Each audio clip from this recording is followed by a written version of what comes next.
चलो बच्चों शुरू करते हैं। क्लास 9 के कंप्यूटर साइंस सूचना प्रौद्योगिकी की अवधारणा। ठीक है, क्लास 9 का जो चैप्टर 5 है सूचना प्रौद्योगिकी की अवधारणा, उसको हम डिटेल में क्वेश्चन आंसर हल करते हैं। ठीक है,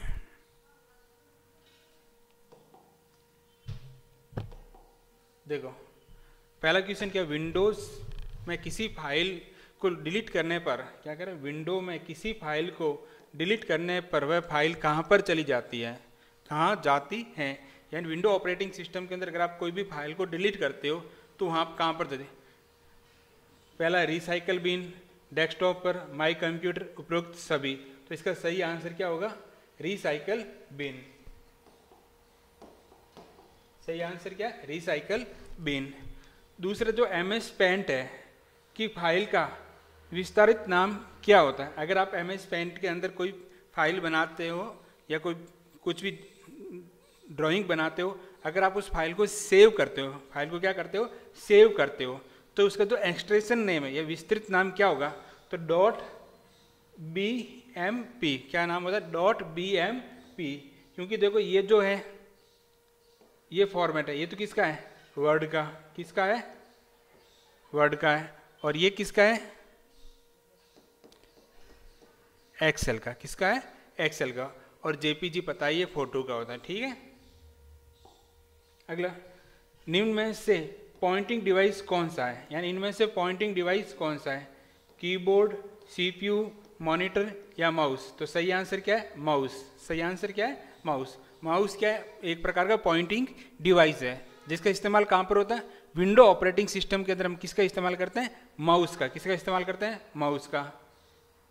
विंडोज एक्सप्लोरर या अपन कह सकते हैं फाइल एक्सप्लोरर, या विंडो एक्सप्लोरर कह सकते हो, या इसको क्या कह सकते हो, फाइल एक्सप्लोरर। फाइल एक्सप्लोरर या विंडो एक्सप्लोरर से जानकारी प्राप्त होती है। यानी अगर आप फाइल एक्सप्लोरर या विंडो एक्सप्लोरर को ओपन करते हो तो वहां से आपको क्या जानकारी मिलती है।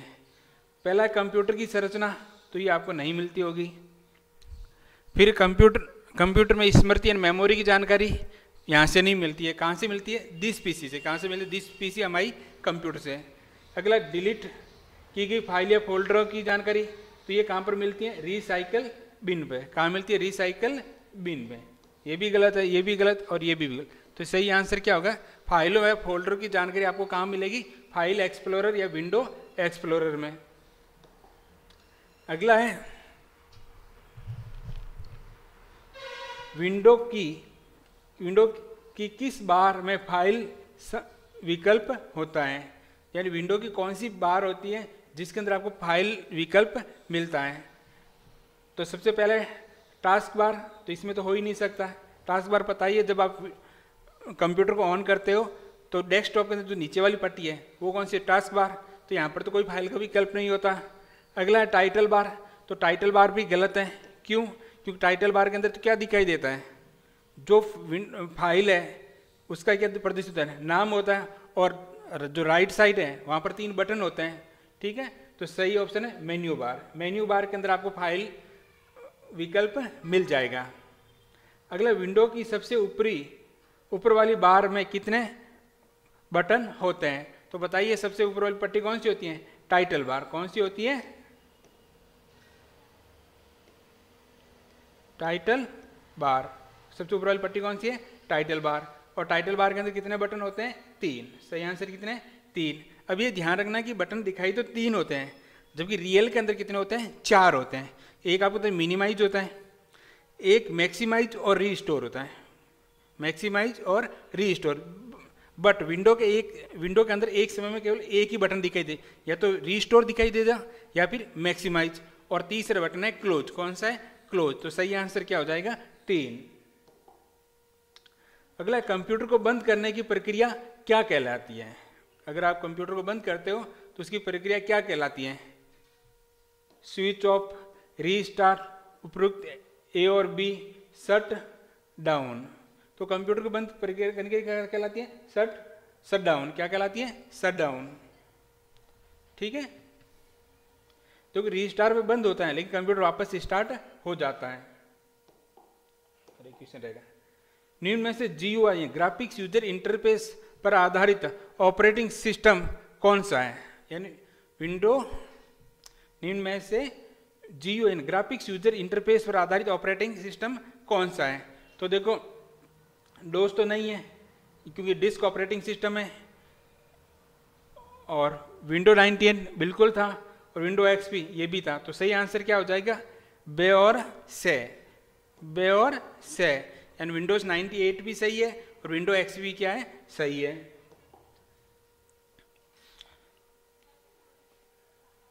अगला है डेस्कटॉप पर नया आइकन कैसे बनाया जा सकता है? अगर आप चाहते हो किसी एप्लीकेशन या प्रोग्राम का डेस्कटॉप पर एक नया आइकन लेकर आना चाहते हो तो आप कैसे बना सकते हो? तो इसके तो बहुत सारे तरीके हैं, जिसमें 2 तरीके यहाँ डिस्कशन कर रहे हैं। दोनों में से आप कोई भी एक को आंसर के रूप में यूज कर सकते हो, जरूरी नहीं है दोनों। मैंने आपको 2 ऑप्शन दिए, दोनों में से कोई भी एक आंसर आप लिख सकते हो। देखो क्लिक स्टार्ट बटन, आपको सबसे पहले क्या करना है? स्टार्ट बटन पर क्या करना है? क्लिक करना है। फिर आपको जाना है ऑल प्रोग्राम के अंदर। कहाँ जाना है? ऑल प्रोग्राम के अंदर। फिर वहां से आपको सिलेक्ट आइकन, आइकन को क्या करना है? सिलेक्ट करना है, ठीक है। यानी लेफ्ट बटन दबाए हुए रखना है, ड्रैग करके क्या करना है? ड्रॉप करना है। कहाँ पर? डेस्कटॉप पर। यानी सबसे पहले आप स्टार्ट बटन दबाओगे, ऑल प्रोग्राम के अंदर जाओगे, और वहां से आपको जो आइकन चाहिए डेस्कटॉप के अंदर उसको क्या करोगे? सिलेक्ट करोगे। सिलेक्ट करने के बाद में इसको क्लिक किया हुआ, यानी लेफ्ट क्लिक किया हुआ रखना है, और माउस को मूव करना है, यानी ड्रैग करके क्या करना है? ड्रॉप करना है। ड्रैग करके क्या करना है? ड्रॉप करना है। कहाँ पर? डेस्कटॉप पर। और जो दूसरा तरीका है फाइंड फाइल लोकेशन, तो सबसे पहले क्या करना है? फाइंड एंड ढूंढना है फाइल की लोकेशन, जिस फाइल का आपको शॉर्टकट बनाना है। फिर उसको क्या करना है? सिलेक्ट करना है।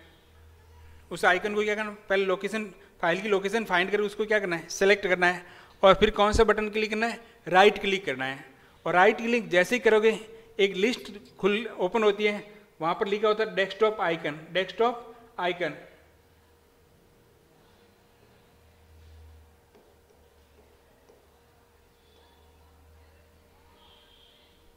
डेस्कटॉप आइकन, जो ब्रैकेट में लिखा डेस्कटॉप शॉर्टकट, जैसे ही उस पर क्लिक करोगे तो उस एप्लीकेशन का शॉर्टकट है वो आपको कहां पर मिल जाएगा? डेस्कटॉप पर मिल जाएगा। अब अगला देखते हैं, किसी विंडो का कैसे आकार बदला जा सकता है? यानी आपने विंडोज ऑपरेटिंग सिस्टम में कोई एप्लीकेशन खोल रखी है, आप कैसे उस एप्लीकेशन के आकार में अंदर बदलाव कर सकते हो? देखो, जब हमें विंडोज को छोटा या बड़ा करना होता है, जब हमें विंडो को क्या करना होता है? छोटा या बड़ा करना है, तो माउस को संबंधित किनारे वाली लाइन पर ले जाएंगे। अब तो आपको क्या करना है? माउस को डेस्क जो विंडो है उसकी जो किनारे वाली लाइन है वहां पर लेके जाना है। ऐसा करने पर माउस पॉइंटर की स्थिति, जैसे ही आप किनारे पे लेके जाओगे तो जो माउस पॉइंटर की स्थिति है इस प्रकार के एरो की के रूप में परिवर्तित हो जाएगी और इस प्रकार दिखाई देगी। हम विंडो के किनारे को दाएं या बाएं छोटा या बड़ा कर सकते हैं। ठीक उसी यही प्रक्रिया विंडो के नीचे वाली स्थिति को भी बदला जा सकते हैं, ऊपर और नीचे की स्थिति को भी बदला जा सकता है। जैसे आप एरो की क्लिक करोगे, अगर आप लेफ्ट या राइट वाले किनारे पर जाएंगे तो वहां से आपको किसी भी डेस्कटॉप जो विंडो है उसकी साइज को छोटा या बड़ा कर सकते हो। अगर आप टॉप या बॉटम वाले किनारे पे जाओगे तो आप विंडो को ऊपर से छोटा या बड़ा या नीचे से छोटा या बड़ा कर सकते हैं। अगला डोस और विंडोज ऑपरेटिंग सिस्टम में अंतर बताइए। यानी डिस्क ऑपरेटिंग सिस्टम और जो विंडो ऑपरेटिंग सिस्टम है इनमें कोई भी एक अंतर बताना है। जो कि डोस है ये कमांड या कैरेक्टर यूजर इंटरफेस पर आधारित होता है, जबकि जो विंडो ऑपरेटिंग सिस्टम है वो ग्राफिकल यूजर इंटरफेस पर आधारित होता है। तो डोस है जिसको डिस्क ऑपरेटिंग सिस्टम कहते हैं, ये कैरेक्टर यूजर इंटरफेस पर आधारित है। किस पर आधारित होता है? कैरेक्टर यूजर इंटरफेस पर या कमांड यूजर इंटरफेस पर आधारित होता है। जो विंडोज होता है वो ग्राफिकल यूजर इंटरफेस पर क्या होता है? आधारित होता है। अगला कि शॉर्टकट मेन्यू से आप क्या समझते हैं? जो शॉर्टकट मेन्यू होते हैं उसे आप क्या समझते हो? देखो, किसी भी ऑब्जेक्ट, फाइल या आइकन पर राइट क्लिक करने पर दिखने वाला एक मेन्यू होता है। तो शॉर्टकट मेन्यू क्या होता है? जब भी आप किसी भी फाइल या ऑब्जेक्ट या आइकन पर क्लिक करते हो, कौन सा सेलेक्ट करके राइट क्लिक करते हो, तो आपको एक छोटी सी पट्टी दिखाई देती है जिसके अंदर बहुत सारे विकल्प होते हैं, ठीक है ना। और उसी को क्या कहते हैं? शॉर्टकट मेन्यू होता है। ये उस ऑब्जेक्ट से जुड़े सबसे ज़्यादा इस्तेमाल होने वाले कमांड दिखाए। तो इस लिस्ट में के अंदर क्या दिखाई देगा? ऐसे कमांड जो उस ऑब्जेक्ट से संबंधित बहुत अधिक इस्तेमाल हो रहे हैं, तो आपको कहाँ पर दिखाई देंगे? शॉर्टकट मेन्यू के अंदर। तो याद रह जाएगा, जब भी आप कोई भी ऑब्जेक्ट, फाइल या आइकन को सेलेक्ट करके राइट क्लिक करते हो तो एक छोटा सा पट्टी यानी एक मेन्यू खुलता है, उसी को हम क्या कहते हैं? Shortcut menu. और उसमें क्या होता है? उस ऑब्जेक्ट से संबंधित जो अधिक यूज होने वाले, उपयोग आने वाले जो कमांड है, वो आपको उस लिस्ट के अंदर दिखाई देते हैं। अगला टास्क पैन से आप क्या समझते हो? टास्क पैन से आप क्या समझते हो? देखो, जो हम टास्क, जो कार्य हम कर रहे हैं, उससे संबंधित काम आने वाले कमांड टास्क पैन पर प्रदर्शित होते हैं। तो टास्क पैन क्या होता है? जो आप टास्क कर रहे हैं, अगर उससे संबंधित जो अधिकतर काम वाले जो कमांड है, वो अधिकतर आपको कहाँ पर प्रदर्शित होते हैं? टास्क पैन पर प्रदर्शित होते हैं। जो विंडो XP था, उसके अंदर भी टास्क पैन एनी टाइम दिखाई देता है, जबकि जो विंडो 7 या फिर जो लेटेस्ट वर्जन 10 है, तो आपको सीधे टास्क पैन नहीं मिलता। लेकिन जब भी आप कोई भी जैसे वर्ड प्रोसेसिंग ओपन करेंगे, जैसे आप फाइंड और रिप्लेस का ऑप्शन करेंगे या कुछ फाइंड करेंगे, तो आपको एक पट्टी दिखाई देगी। उसी को हम क्या कहते हैं? लेफ्ट या राइट साइड में एक पट्टी दिखाई देती है, उसी को हम क्या कहते हैं? टास्क पैन, यानी उस टास्क से संबंधित होते हैं। उसी प्रकार जैसे अगर MS वर्ड के अंदर आप कोई शेप आकृति ले रहे हैं, ठीक है ना, तो उससे संबंधित पैन दिखाई देते हैं, जिससे सिलेक्शन पैन कहते हैं। क्या कहते हैं? सिलेक्शन पैन कहते हैं। अगला है, फाइल और फोल्डर को किस प्रकार सर्च किया जा सकता है? अगर आपको कोई फाइल या फोल्डर ढूंढनी है, तो आप उसको किस प्रकार से सर्च करोगे? तो देखो, बहुत सारा। एक तो टास्क बार पर जो उपस्थित सर्च बॉक्स होता है, आपको पता है टास्क बार जो नीचे वाली पट्टी है, ठीक है, यहाँ से स्टार्ट बटन है और इसके पास एक बॉक्स बना होता है जिसे हम कहते हैं सर्च बॉक्स। मैं उस फाइल या फोल्डर का नाम लिखकर सर्च कर सकते हैं। तो यहाँ पर आपको फाइल या फोल्डर का नाम लिखकर उसको क्या कर सकते हो?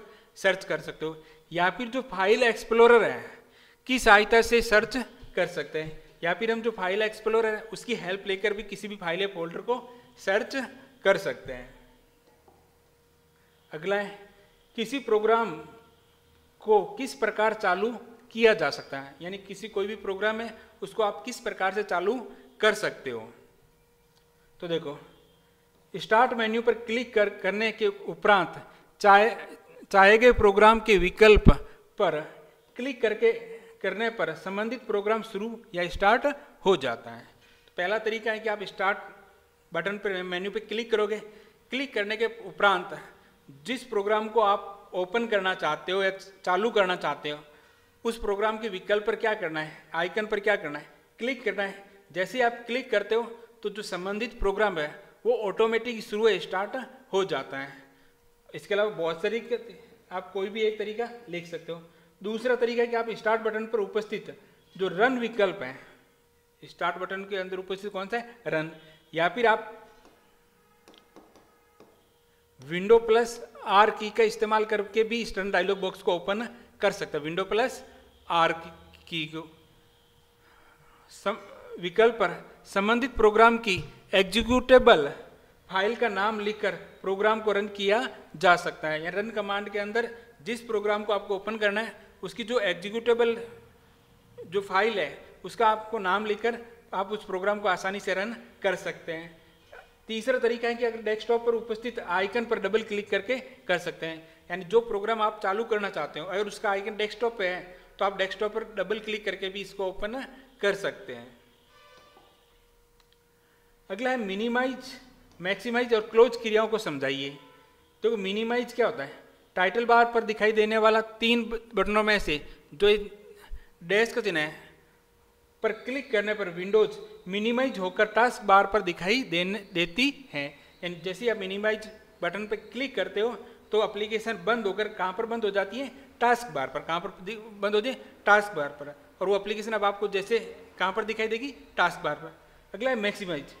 विंडो को संपूर्ण डेस्कटॉप पर प्रदर्शित करने के लिए हम किसका इस्तेमाल करते हैं, मैक्सिमाइज का। अगर विंडो आपको पूरे स्क्रीन पर दिखानी है तो आप किसका इस्तेमाल करो, मैक्सिमाइज का। अगला है क्लोज। ठीक है, तो इसको मैं थोड़ा सा कैंसिल कर लेता हूँ, यहाँ ये लिख लो।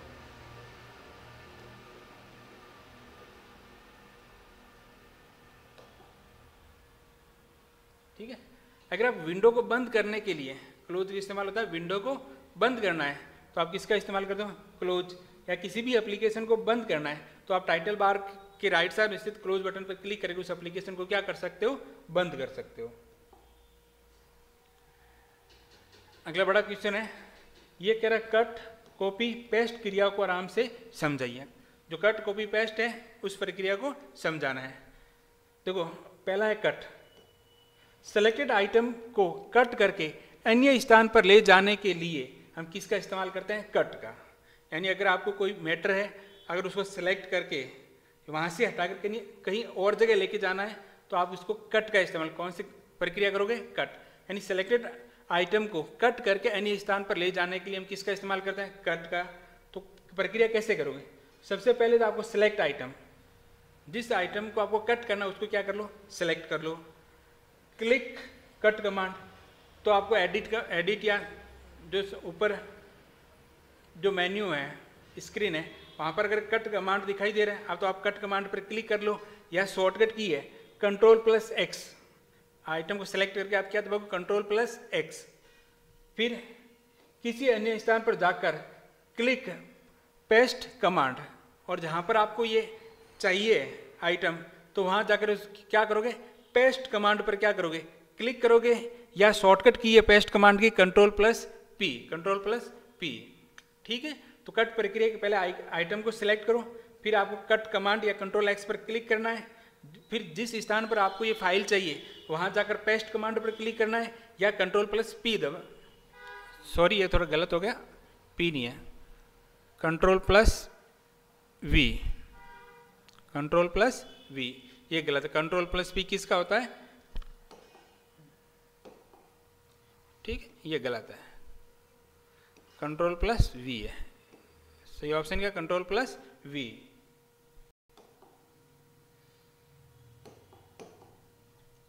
ठीक है, यहाँ पर भी गलत हो गया, ठीक है, टाइपिंग मिस्टेक हुई, ये लो Ctrl+V। अगला है कॉपी कमांड।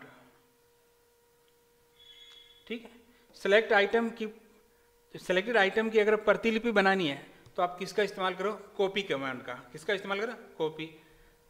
तो सबसे पहले सेलेक्ट आइटम, आइटम को क्या कर लो, सेलेक्ट, क्लिक करो किसके, कॉपी कमांड या Ctrl+C पर। या तो कॉपी कमांड आपको दिखाई दे रहा है उस पर क्लिक कर लो या Ctrl+C पर क्लिक करो। अन्य किसी स्थान पर जाकर क्लिक पेस्ट कमांड, और जिस स्थान पर आपको ये चाहिए तो उस स्थान पर जाकर आप क्या करो, पेस्ट कमांड पर क्लिक करो या Ctrl+V दबाओ। Ctrl+ क्या दबाओगे, V। और हो गया। 30 नंबर है पेस्ट की प्रक्रिया।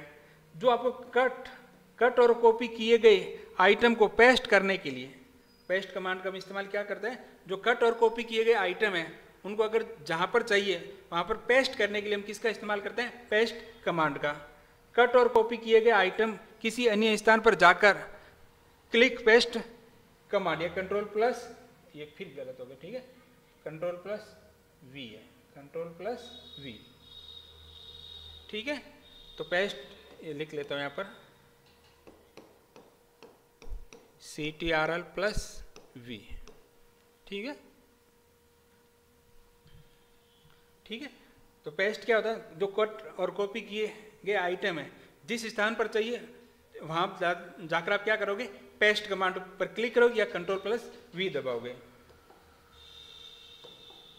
अगला है रीनेम की प्रक्रिया से आप क्या समझते हैं, यानी रीनेम। अगर आप रीनेम का मतलब अगर कोई भी फाइल है, फोल्डर है, उसका नाम बदलना। तो हम किसी भी फाइल या फोल्डर का नाम बदलना रीनेम कहलाता है। किसी भी फाइल या फोल्डर का जो नाम बदलना है उसको क्या कहते हैं, रीनेम कहलाता है। रीनेम की प्रक्रिया, रीनेम कैसे करोगे, रीनेम क्रिया। तो पहले सेलेक्ट फाइल या फोल्डर, जिस फाइल या फोल्डर का आपको रीनेम करना है उस फाइल या फोल्डर को पहले आपको क्या करना है, सिलेक्ट करना है। क्या करना है, सिलेक्ट करना है। फिर आपको क्या करना है, राइट बटन क्लिक करना है। राइट क्लिक, कौन सा बटन क्लिक करना है माउस का, राइट क्लिक करना है। तो ओपन शॉर्टकट मेन्यू, तो आपको क्या करना, एक ओपन हो गया क्या, शॉर्टकट मेन्यू ओपन हो गए। जैसे आप राइट क्लिक करो क्या होगा, शॉर्टकट मेन्यू ओपन होगा। और क्लिक रीनेम विकल्प, तो उस शॉर्टकट मेन्यू में से आपको किस पर क्लिक करना है, रीनेम विकल्प पर। किस पे क्लिक करना है, रीनेम विकल्प पे।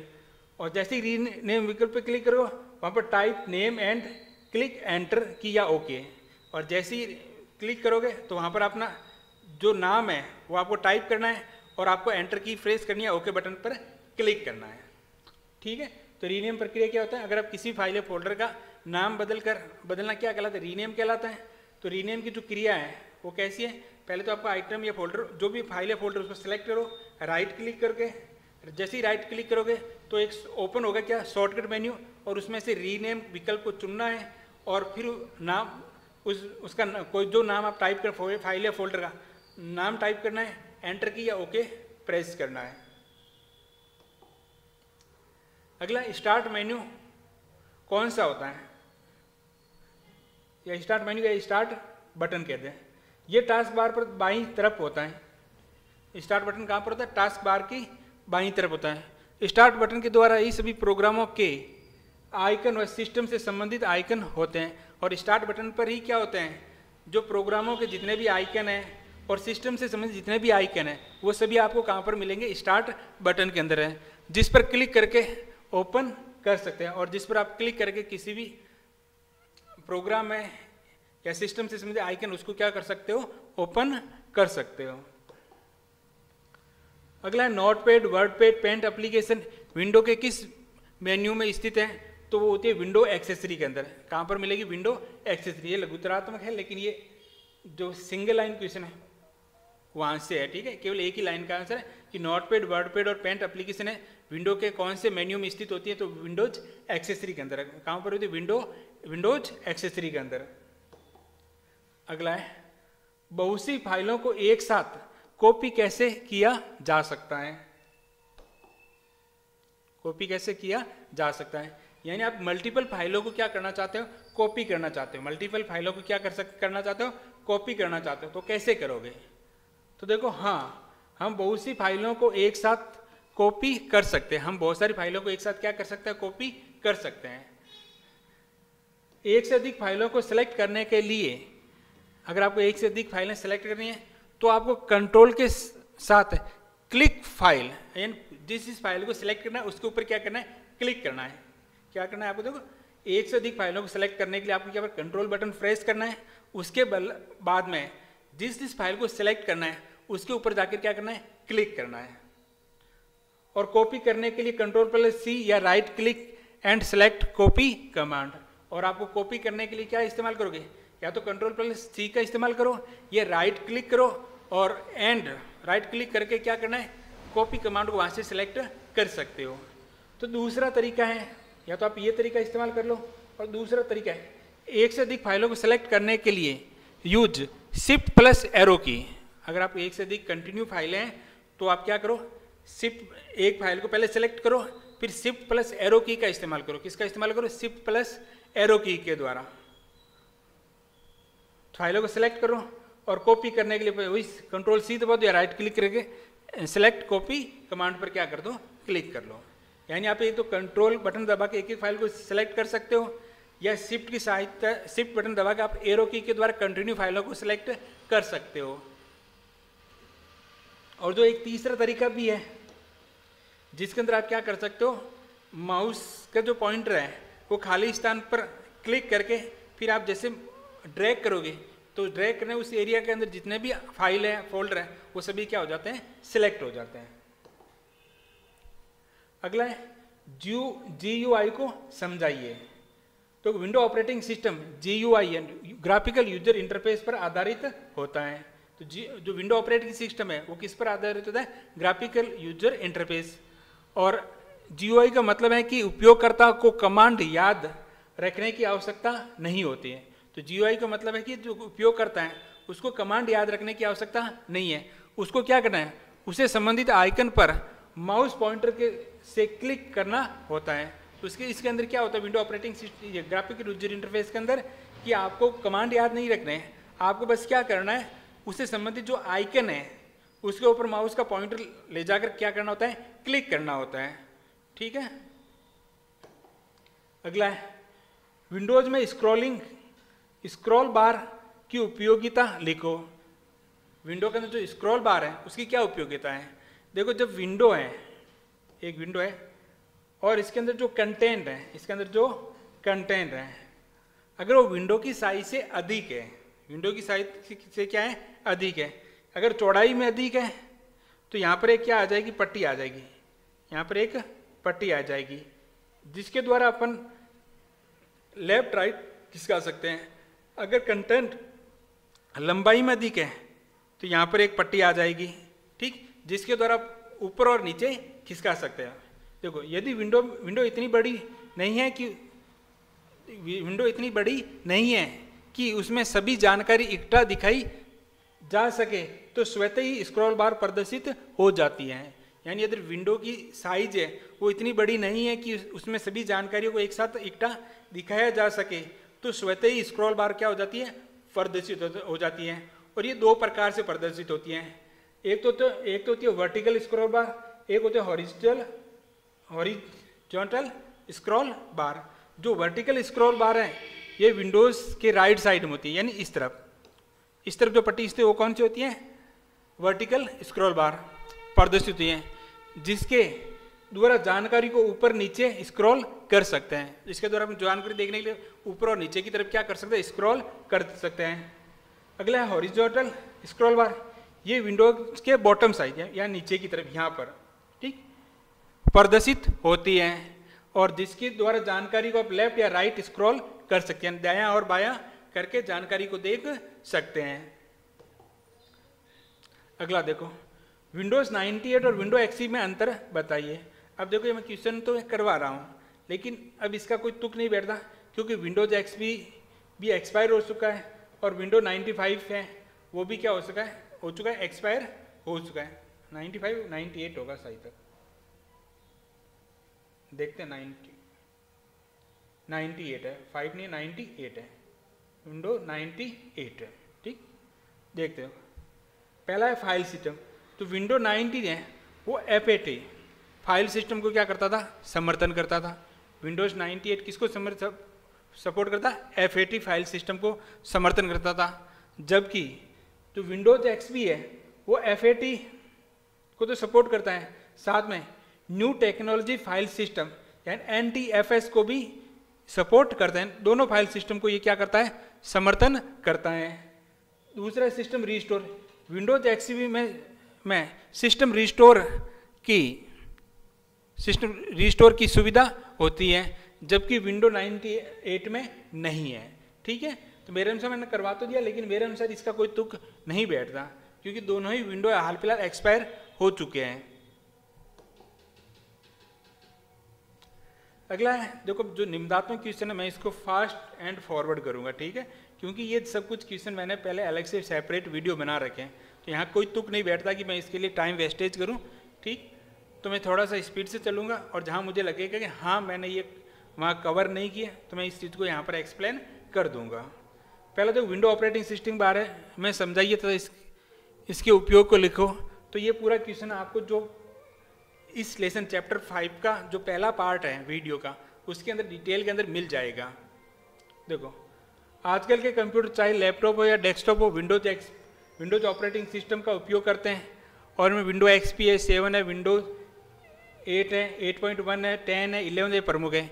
इन ऑपरेटिंग सिस्टमों का निर्माण जो अमेरिका की कंपनी है माइक्रोसॉफ्ट कॉरपोरेशन करती है द्वारा किया जाता है। और ऑपरेटिंग सिस्टम एक सिस्टम सॉफ्टवेयर होता है। ऑपरेटिंग जो सिस्टम है वो क्या होता है, सिस्टम सॉफ्टवेयर होता है जो यूजर और कंप्यूटर हार्डवेयर के बीच में कार्य करते हैं। किसके बीच में कार्य करते, यूजर और कंप्यूटर हार्डवेयर के बीच में। और यूजर को द्वारा दिए गए निर्देश को समझकर हार्डवेयर उपकरणों को सही संचालन करता है। ये क्या करता है, जो यूजर है उसके द्वारा दी गई निर्देशों को समझकर हार्डवेयर के जो उपकरण है उसको सही ढंग से क्या करता है, संचालन करता है। अगला जीओ आधारित, तो इसकी कुछ विशेषताएं, उपयोगिताएं जिसके कारण विंडो ऑपरेटिंग सिस्टम को इस्तेमाल करते हैं। एक तो जीयूआई पर आधारित, विंडोज ऑपरेटिंग सिस्टम जीयूआई यानी ग्राफिकल यूजर इंटरफेस पर आधारित होता है। इसका मतलब है कि उपयोगकर्ताओं को कमांड याद रखने की आवश्यकता नहीं होती है, उसे संबंधित आइकन पर माउस पॉइंटर पर क्लिक करना होता है।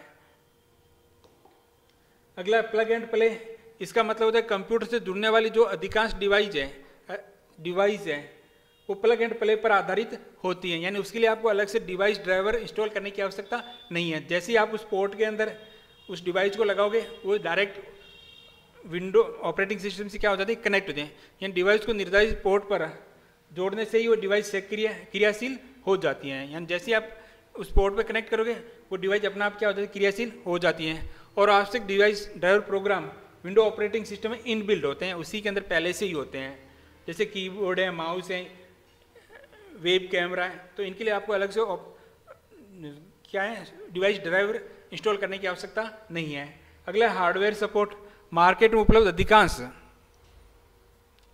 डिवाइस जैसे प्रिंटर है, पेन ड्राइव है, स्कैनर है, डिजिटल कैमरा, कार्ड रीडर इत्यादि को विंडोज ऑपरेटिंग सिस्टम सीधा ही सपोर्ट करता है। जैसे अगर आप कोई कार्ड रीडर, पेन ड्राइव लेके आते हो तो आपको ये पूछने की जरूरत नहीं है कि विंडो के अंदर जो मेरा पीसी है जिसके अंदर विंडो ऑपरेटिंग सिस्टम है उसके अंदर कनेक्ट होगी कि नहीं होगी। लगभग मार्केट के जितने भी लगभग हार्डवेयर है उसको विंडो ऑपरेटिंग सिस्टम सीधा सपोर्ट करता है। अगला है मल्टीटास्किंग। क्या है मल्टीटास्किंग? तो विंडोज ऑपरेटिंग सिस्टम में हम ऐसा वातावरण प्रदान करता है कि जिससे हम एक साथ एक ही समय में एक से अधिक प्रोग्राम खोलकर उसमें काम कर सकते हैं, यानी एक से अधिक एप्लीकेशन प्रोग्राम को खोलकर उसमें क्या कर सकते हैं, काम कर सकते हैं। अगला यूजर फ्रेंडली। जो विंडो ऑपरेटिंग सिस्टम है वो यूजर फ्रेंडली होता है, अर्थात प्रत्येक आइकन के लिए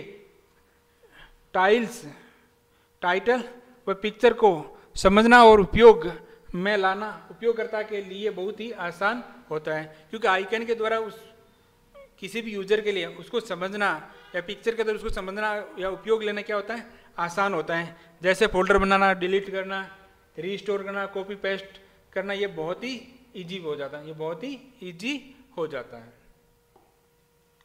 अगला है कैलकुलेटर के विभिन्न प्रकारों का वर्णन और उसको समझाइए। तो देखो कैलकुलेटर, हमें कुछ गणना करनी है तो कैलकुलेटर का उपयोग कर सकते हैं। अगर हमें कुछ भी गणना करनी है तो आप कैलकुलेटर का इस्तेमाल कर सकते हैं। और कैलकुलेटर का निम्न प्रकार से स्टार्ट कर सकते हैं। तो सबसे पहले क्या आपको स्टार्ट बटन पे क्लिक करना है, ऑल प्रोग्राम के जाना है, एक्सेसरी के अंदर जाना है और वहाँ से आपको कैलकुलेटर मिल जाएगा। या सर्च बॉक्स के अंदर जाओ और वहाँ पर क्या टाइप करो, कैलकुलेटर, तो उसका आइकन मिल जाएगा। या फिर आप विंडो प्लस आर की दबाओ, विंडो प्लस क्या दबाओ, आर की दबाओगे तो रन डायलॉग बॉक्स खुलेगा और वहाँ पर कौन सी फाइल लिखनी है, कैलकुलेटर पूरा नहीं लिखना है, CALC, कौन सी फाइल लिखना है, CALC, इसको कहते हैं एग्जीक्यूटेबल फाइल। कैसी फाइल है ये, एग्जीक्यूटेबल फाइल है। जैसे ही आप इस CALC को रन कमांड के अंदर लिख के जैसे एंटर दबाओगे कैलकुलेटर आपके सामने ओपन हो जाएगा। या अगर डेस्कटॉप पर आपके कैलकुलेटर का आइकन है तो उस पर क्लिक करके भी ओपन कर सकते हो। तो कैलकुलेटर दो प्रकार से उपयोग में लिया जा सकता है, जैसा कि सामान्य गणितीय क्रियाओं के लिए और दूसरा वैज्ञानिक गणनाओं के लिए आप कैलकुलेटर का इस्तेमाल कर सकते हैं। हम व्यू विकल्प में जाकर भी स्टैंडर्ड कैलकुलेटर है, साइंटिफिक, ग्राफ के लिए, प्रोग्रामर, डेटा कैलकुलेशन है, डेटा नहीं है डेट है, ठीक है, डेट कैलकुलेशन तथा कन्वर्ट कर सकते हो, करेंसी को, वॉल्यूम को, लेंथ का उपयोग कर सकते हैं। अब देखो पहला स्टैंडर्ड कैलकुलेटर के अंदर क्या होता है। स्टैंडर्ड, अगर व्यू के अंदर आप स्टैंडर्ड कैलकुलेटर का विकल्प चुनते हो तो इसका लेआउट बाजार में मिलने वाले जो कैलकुलेटर रहते हैं जैसा होता है और सामान्यतः गणना करने के लिए उपयोग में लिया जाता है। तो स्टैंडर्ड कैलकुलेटर अगर आप व्यू में जाकर चुनते हो जो बाजार में मिलने वाले जो कैलकुलेटर हैं उसी प्रकार का दिखाई देता है। अगर आप साइंटिफिक कैलकुलेटर का लेआउट में चुनते हो तो इस लेआउट का उपयोग बीजगणितीय, त्रिकोणमिति और जटिल गणितीय गणनाओं को करने के लिए किया जाता है। अगला है ग्राफिंग कैलकुलेटर इस्तेमाल करते हो तो इसमें समीकरण या वैल्यू देकर ग्राफ ड्रॉ कर सकते हैं, यानी कोई भी आप समीकरण या वैल्यू देकर आप कोई भी ग्राफ बना सकते हो इस कैलकुलेटर का। अगला प्रोग्रामर कैलकुलेटर, अगर इस मोड में करते हो जो आपके नंबर सिस्टम है, जैसे बाइनरी है, ऑक्टल है, हेक्साडेसिमल है, डेसिमल को आपस में बदलना हो या उनके साथ एंड और नॉट ऑपरेशन करना हो तो आप प्रोग्रामर कैलकुलेटर मोड को ओपन कर सकते हो। अगला डेट कैलकुलेशन या डेट कैलकुलेटर, अगर आप इसका कैलकुलेटर का उपयोग साल, महीने, सप्ताह, दिनों की गणना करने के लिए किया जाता है। साथ ही व्यक्ति या वस्तु की उम्र का आंकलन करने के लिए भी आप डेट कैलकुलेटर का इस्तेमाल कर सकते हो, डेट कैलकुलेशन या कैलकुलेटर का इस्तेमाल कर सकते हो।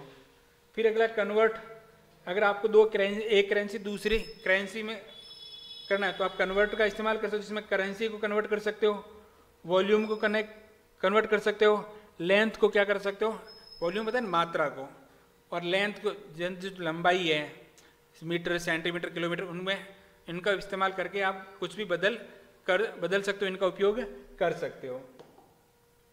देखो ये रहा, ये स्टैंडर्ड इस प्रकार का दिखाई देगा और साइंटिफिक करोगे तो इस प्रकार, जैसे ट्रिगोमेट्री है, फंक्शन है, ठीक है ना, वर्गमूल ज्ञात करना है,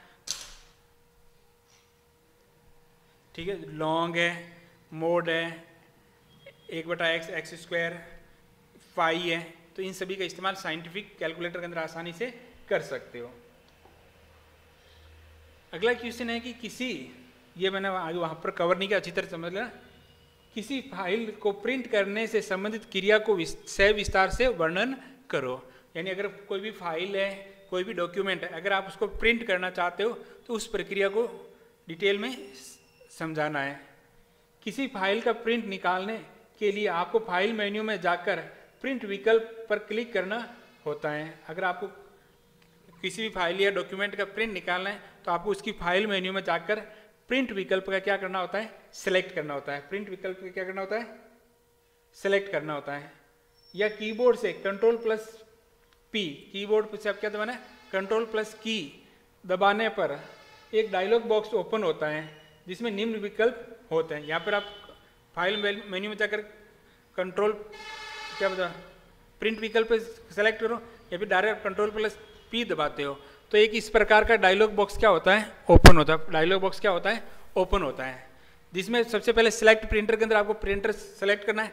जो भी आपके ये सिलेक्ट प्रिंट, जो भी आपके प्रिंटर कंप्यूटर से कनेक्ट है उस प्रिंटर को नाम आपको सेलेक्ट करना है, ठीक। फिर एक पेज रेंज के अंदर अगर आपको सभी पेजों का प्रिंट चाहिए तो ऑल पे क्लिक करोगे। सिलेक्शन के अंदर जो सिलेक्टेड पेज है उसी का प्रिंट निकलेगा।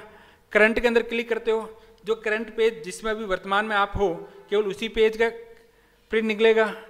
और पेज इस पर क्लिक करके आप यहाँ पर रेंज दे सकते हो, यानी कौन कौन से पेज प्रिंट चाहिए। अगर कंटिन्यू चाहिए तो अपना ऐसा यहाँ पर जैसे यहाँ पर क्या लिख सकते हो 1 to 10 यानी 1 से 10 पेज लिखाने हैं। अगर अलग अलग है तो आप 1, 2, 5, 7 इस प्रकार की पेज नंबर देकर प्रिंट निकाल सकते हो। और यहाँ नंबर ऑफ कॉपी के अंदर आपको प्रत्येक पेज की कितनी प्रतिलिपि चाहिए वो आप यहाँ पर बता सकते हो। पहला जो सेलेक्ट प्रिंटर के नाम प्रदर्शित होता है, हमें उस प्रिंटर का नाम सेलेक्ट करना जो आपके कंप्यूटर से कनेक्ट है। अगला पेज रेंज, इसमें निम्न एक तो है ऑल, फाइल के सभी पेजों को प्रिंट निकालने के लिए ऑल का इस्तेमाल करोगे। सिलेक्शन के अंदर क्या है, फाइल में सिलेक्टेड पेजों को प्रिंट निकालने के लिए करते हैं। करंट पेज, जो फाइल के वर्तमान पेज हैं जिस पर काम कर रहे हैं उसका प्रिंट निकालने के लिए। या पेज हैं, फाइल में जिन पेजों का प्रिंट निकालना उन पेजों का नंबर लिखकर यहाँ से आप प्रिंट निकाल सकते हो। अगला है नंबर ऑफ कॉपीज, फाइल के प्रत्येक पेजों या पेज रेंज के अनुसार प्रतिलिपि संख्या बतानी है। नंबर ऑफ कॉपी के अंदर आप क्या लिखना है, यानी प्रत्येक पेज है उसकी कितनी फोटोकॉपी चाहिए तो उसका नंबर ऑफ कॉपी बताना है। और जो लास्ट विकल्प प्रिंट, सभी विकल्प को सेलेक्ट करने के बाद प्रिंट विकल्प पर क्या करना है, क्लिक करना है और आप प्रिंटिंग की प्रक्रिया कंप्लीट हो जाएगी। अगला नियम है MS पेंट में टूल और टूल बॉक्स के विभिन्न भागों का वर्णन कीजिए। तो देखो इसका आंसर है कि मैं जल्दी के अंदर लिखना भूल गया क्योंकि ये मैंने पहले कवर कर रखा है। जो अपना चैप्टर 5 है, इसका जो पार्ट लिख लेता हूँ, जो पार्ट है 2 है, ठीक है। जिसका पार्ट जो 2 है वो MS पेंट और टूल बॉक्स के बारे में ही वर्णन करवाएगा, तो वहाँ से उसका आंसर लिख सकते हो। पूरा ही वीडियो इसी MS पेंट के बारे में ही वर्णन किया गया है, ठीक है। और इसके अलावा मैं और बता देता हूँ, इनमें जैसे जितने भी आप क्वेश्चन किए हैं उन सभी का उनका जो प्रैक्टिकल है, अगले जब ये वीडियो अपलोड होता है उसके 15 से 20 दिनों के अंदर मैं उनकी लिंक है वो आप डिस्क्रिप्शन में डाल दूंगा, तो वहाँ से आप उनका जो प्रैक्टिकल है वहाँ से उस वीडियो के द्वारा देख या आराम से कर सकते हो, समझ सकते हो, ठीक है। उम्मीद करता हूँ आपको क्वेश्चन आंसर अच्छी तरह समझ में आए, ठीक है।